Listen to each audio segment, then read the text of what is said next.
Yüzbaşını buradan geçiyor. Parada. Yüzbaşını buradan geçiyor. Nasıl solon? Nasıl da? Dasturxon tepasiga xush kelibsizlar deymiz. Qadamlaringizga hasanat. Alloh qadamlaringizni bu xonadonga muboraklik qilgan bo'lsin. Bu ukamiz shariatga muvofiq farzandlarini nikoh marosimiga hammamizni taklif qilib, bu yerda akalarimiz, domla bolalar hammalarni taklif qilishgan. Domla bolalarimizni bir ma'ruza qilishib, akalarimiz Qur'on tilovat qilib beradigan umidlari bor ekan. Mana domla bolalar, akalarimiz hammasi hozir shu yerda. Bu suhbat ma'ruza davomida Qur'on tilovat qilinganda hammalaringiz har qanday ishni to'xtatib, jimgina quloq solib, dinlab turishlaringizni hammalaringizdan so'raymiz.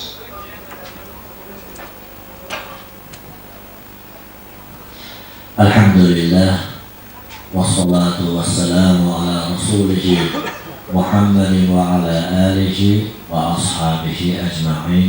Amma ba'd. Assalomu alaykum hurmatli xonadonga tashrif buyurgan xonadon yor do'stlari. Alloh subhanahu va taolo bu xonadonning yaxshi niyatlarini shu yerga jamlangan mo'minlarning hurmatidan ilohim o'zi muyassar etsin. Albatta musulmon odamlarning tepasidagi Alloh tomonidan qo'yilgan vazifalardan bittasi shu farzandlarni tarbiyalab, voyaga yetkazib, bir munosibi topilganda uni uylantirib qo'yishlik shu vazifalardan bittasi edi. Mana Nasirjon ukamiz bugun qizlari voyaga yetganda munosibini topib uzatish marosimini qilyaptilar va shunga binoan shuni shukronasiga ehson qilib, umidlari shu nikoh barakotli bo'lsa degan umidda qiladi. Alloh subhanahu va taolo bu nikohni barakotli qilsin. Payg'ambarimiz sollallohu alayhi vasallamning muborak hadislari bor. Agar sizlarni karimalaringga, diyonatiga rozi bo'lgan kishidan sovchi kelsa beringlar. Agar qilmasalaring fitna bo'ladi, katta fitnalar bo'ladi degan ekanlar. Ana shunday sizlarning tarbiyalagan qizlarimizga, diyonatiga rozi bo'lgan kishilardan agar sovchi kelsa darrov berishimiz kerak ekan. Payg'ambarimiz sollallohu alayhi vasallam shu hadis sharifda aytmadilarki, dunyosiga rozi bo'lgan kishidan yoki amaliga rozi bo'lgan kishidan yoki nasabiga rozi bo'lgan kishidan kelsa demadilar. Diyonatiga rozi bo'lgan kishidan kelsa degan ekanlar. Nimaga deyilsa, davomida agar shu diyonati bor odamga bergib bersalar, oralarida muhabbat bo'lib qolsa, bu nur ustiga nur. Mabodo muhabbat bo'lmay qolsa, diyonatli musulmon kishi bir muslima ayolni xorlab qo'ymaydi degan. Ana shuning uchun uni diyonati yo'l qo'ymaydi bitta muslima ayolni xorlab qo'yishga. Ana shuning uchun diyonatlilarga beringlar deb Rasululloh sollallohu alayhi vasallam targ'ib qilgan ekanlar. Har birlarimizda ham o'g'il qizlarimiz bor. Qizlarni o'g'il uylantirish to'g'risidagi hadislarda Rasululloh yigitlarga qarab xitob qilib aytganlar, uylanishlarga aytgan ekanlar. Tunkahul mar'atu li arba'in. Ayol kishini to'g'ri narsa uchun nikohga olinadi. Li jamaliha va li maliha va li hasabiha va li diniha. Asfar bi zati dini tarubat yadaka kama qala Rasululloh.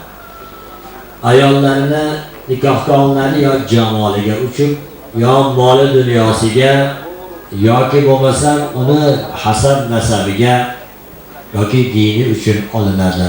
Sen diyonatlisiga zafar topgin, qo'ling turpoq bo'lsin, barakotli bo'lsin deb Rasululloh sollallohu alayhi vasallam shunday targ'ib qildilar. Nimaga desa, ulamolarimiz shu hadisga shunday sharh bog'layaptilarki, jamoliga uchun uylangan bo'lsa, u jamol ham o'tkinchi narsa. O'tib bo'lgandan keyin odamlarni bir gapi bor. Ayol kishi 30 ga borganda o'tib bo'ladi deb maqol. Ya'ni eski oldingi jamol ketdi. Ana endi bu odamni xotiniga bo'lgan rag'bat tugab qoldi. Bu nikohni davom etishligi yoki yaxshi davom etib borishligiga shubha paydo bo'lib qoladi. Agar uni moliga uchrab uylangan bo'lsa, bu molni zilli zail soyaga o'xshatiladi. Ertalab kunbotar tomonga tushsa, kechga yaqin bu kuchqa tomonga tushadi. Bir yer turmaydi soya, mol ham bir yer turmaydi. O'zimizda xalqimizda gapi bor, bu mol qo'lda kira. Bayan turmaydi degani bu endi. Ana bu ham o'sha moliga umid bo'lib uylangan bo'lsa, o'sha molidan o'sha erga nasiba tekkan bo'lsa, xo'p. Tegmay qolsa, haligi oldingi rag'bati endi adovatga aylanadi. Mana shuni moli deb uylandim, mana bermadi deb yomon ko'rish ketadi endi, tamom. Mana bu nikoh ham oxiri yaxshilik bilan bormaydi. Haligi ota-onasini obro'si, nasabi uchun bo'lgan bo'lsa, u ota-onaning obro'si kuyovni uyiga ergashib bormaydi. Ana qoladi. Endi hazbar bizati din diyonatlisiga zafar topgan deb Rasulullohning bu hadislarida bu din bo'lsa, o'sha yoshligidagi diyonati bor ayolni katta bo'lgan sari diyonati ko'payadi xolos. Yoshligidagi Xudodan qo'rqyaptimi, katta bo'lganda ko'proq qo'rqadi. Va hamda tepasidagi erini haqlarini u ado qiladi. Xudodan qo'rqadi va qilmaslikka. Yana u kelajak o'sha odamning avlodini tarbiyachisi, qaysiki odamni farzandlarini tarbiyachisi diyonatli bo'lsa, ana shu odamning farzandlari ham diyonatli bo'lsa. Mana bu chuqur ma'nolar bor ekan, shuning uchun payg'ambarimiz sollallohu alayhi vasallam diyonatli kelinlar qilishga targ'ib qiluvdilar. Mana endi ikkala hadisdan ham ma'lum bo'lyaptiki, qizlarimizni ham diyonatli odamlarga, o'g'illarimizni ham diyonatli kelinlarga uylantiradigan bo'lsak, bu diyonatli odamlarni qayerdan topamiz endi biz? Hammamiz shunga muhtoj ekanmiz o. Ana shuning uchun uylarimizda ulg'aya turgan farzandlarimizni o'g'ildir, qizdir, ularni biz Allohdan qo'rqadigan, birovga zulm qilishlikdan, Xudodan qo'rqadigan, o'zidan kattaga hurmat qiladigan, o'zidan kichikka shafqat qiladigan qilib tarbiyalasak, ana shu farzandlarimiz ana diyonatli bo'ladi. Qizlarimiz diyonatli bo'ladi. Har bitta mo'min payg'ambarimiz sollallohu alayhi vasallamning mana bu yuqorida o'tgan qizlaringizni va o'g'illaringizni diyonatli bilan juftlantiring degan mana shu gaplariga hamma amal qilishga oson bo'lib qoladi. Agar bunday qiladigan bo'lsak, beparvo bo'ladigan bo'lsak, ana keyin juda qiyinchilikka uchrab qolamiz. Ham shunda jamiyat yaxshi bo'lib boradi. Chunki diyonatli odamlar jamiyatga ziyon keltirmaydi. Xudodan qo'rqadi bundan. Jamiyatga balki foyda tekkizishga harakat qiladi. Chunki payg'ambarimizning hadislari bor. Xayrukum sizlarning yaxshiroqlaring odamlarga naf yetkazganlaring dedilar payg'ambarimiz. Bu diyonatli odamni shu mo'minlarning yaxshisi bo'lishi intiladi bu. Mo'minlarning yaxshisi kim ekan? Boshqa mo'minlarga foyda yetkazgani ekan. Odamlarning ish bilan chiqib keladiki, yomonrog'i odamlarga yomonlik yetkazgani bo'lib qoladi.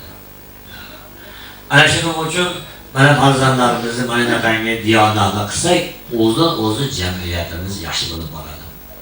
Diyonatli odam ota-onasiga itoat qiladi.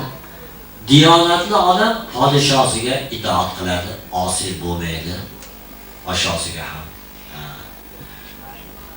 Xullas, agar hamma diyonatli bo'lganda, hamma insofli bo'lganda qozilarga ish qolmas ekan. لو أنصف الناس استراحة القاضي deydi استراحة. Bu odamlar shunaqangi insof bilan ish qilgan deydi, qozilarga ish qilmasdi. Birov davolashib bormaydi noliga. Hamma o'zi insof bilan ish qilaveradi. Mana shunday ekan, bu tinch totuv yashashlikning eng asosiy negizi bu din bo'lib qolyapti. Insonni yomonlikdan qaytaradigan narsa din xolos. Dindan boshqa narsa qaytarish juda qiyin narsa. Bu qonunlar qanaqa siyosat bo'lmasin, qo'rqqanidan mayli ro'paraya turganda qilmay turish mumkin, lekin xoli qolganda imkon topganda u har gunohlarni qiladi. Poraxo'rlikka statiya chiqarib qo'ygan davlat, eplasa pora oladi poraxo'r, yashiriyotib. Chunki qo'yga chiqib qolmasa bo'ldi-da. Pulni bo'yab bermaganligi ish qilib, deb shart cho'chiydi xolos. Ammo Xudodan qo'rqqanda u qanaqa olib kelgan olmasi deydi. Ana shuning uchun mana bu din insonni yomonlikdan qaytarishlikda hamma narsadan ustun turadi. Ana shuning uchun Xudo taolo bu dinni bandalar o'rtasiga joriy qildi. Din degani Allohning yo'li degani. Xudo tutib qo'ygan yo'li din deydi. Endi mana shu yo'lda yurib borgan odamlarga Alloh taolo jannatni va'da qiladi. Shu yo'ldan toyganlarga Xudo do'zaxni va'da qiladi. Ana endi bandani mana shu yo'lda tanlashlik huquqini bandani o'zi qo'liga beradi. Va mendan iltijo qilib so'ragin bandam deydi. Toat ibodatimga dinda to'g'ri turishlikni mendan so'ragin bandam, men madadam qilaman deydi. Chunki Xudoning bir oyati bor tasavvurida vallazina jahadu fina lanahdiyannahum subulana. Bir bandalariki bizni yo'limizga jiddiy jahd qilib harakat qilsalar, ularni o'zimizni yo'llarimizga burib qo'yamiz deb Xudo taolo aytadi. Harakat qilmasa bo'lmas ekan. O'zimizda xalqimizda ham bitta maqol ketgan. Sendan harakat, mendan barakat degan narsa bor. Bu faqat dehqonchilik emas. Odamlar buni dehqonchilikka buradi xolos. Bu mendan barakat degani shu yo'lga burib qo'yaman degan shu oyatning mazmuni shu. Harakat qilsangiz bu tomonga, ana Xudo keyin menga insof berib qoladi. Bolalarga insof berib qoladi, beparvo aytib, ularni bir yaxshi odob o'rgatishlik bilan, ularga bir to'g'ri bir e'tiqodni ta'lim berish bilan harakat qilmasdan beparvo turib shunday bo'lsangiz, bolangizga insof kelishi juda qiyin bo'ladi. Qachondir u qulog'iga bir yaxshi gap tushib, shunday gaplar bor ekan demaguncha, qulog'ini ochilmaguncha u baqa yurmaydi. Bu namozni o'qishlik qanchalik farz bo'lsa, la ilaha illalloh Muhammadur Rasululloh deyish qanchalik farz bo'lsa, tahorat hamma shu qatorida ikkitasi amri ma'ruf, bittasi yaxshilikka buyurishlik, yomonlikdan qaytarishlik har bitta mo'min tepasidagi farz bo'lib qoldi. Har kim o'zini imkon darajasida ilm bo'lmagan, bir yerda imom bo'lmagan, bir yerda bir hokim bo'lmagan odam o'zini uyida o'zini bolalarini yaxshilikka buyurish kerak. Uyida hokim u. Yomonlikdan qaytarish kerak uydagilarni, gunohlardan. Yomonlik degani Xudo man qilgan ishlarni yomonlik deydi. Mana shundan qaytarish kerak. Dunyoda qilgan adolati bo'lsa kelib qo'liga yechadi, bo'lmasa qo'li kishanlangan holda jahannamga ketadi degan. Bu 10 ta odamga boshliq bo'lgan odamning tepasidagi mas'uliyat bu. Endi yuzlab odamga boshliq bo'lganlarchi. Ahvoli qiyin. Ana shuning uchun ilgari ulug'larimiz taqangi amaldor bo'lgan deganda ko'p vaqt qabul qilmagan. Buni qo'yib aytamiz bu narsani. Majburlashgan ekan. Hatto mana Imom Azam rahmatulloh alayhi qozilik qiyin deb xalifa chaqirib buyurganda 5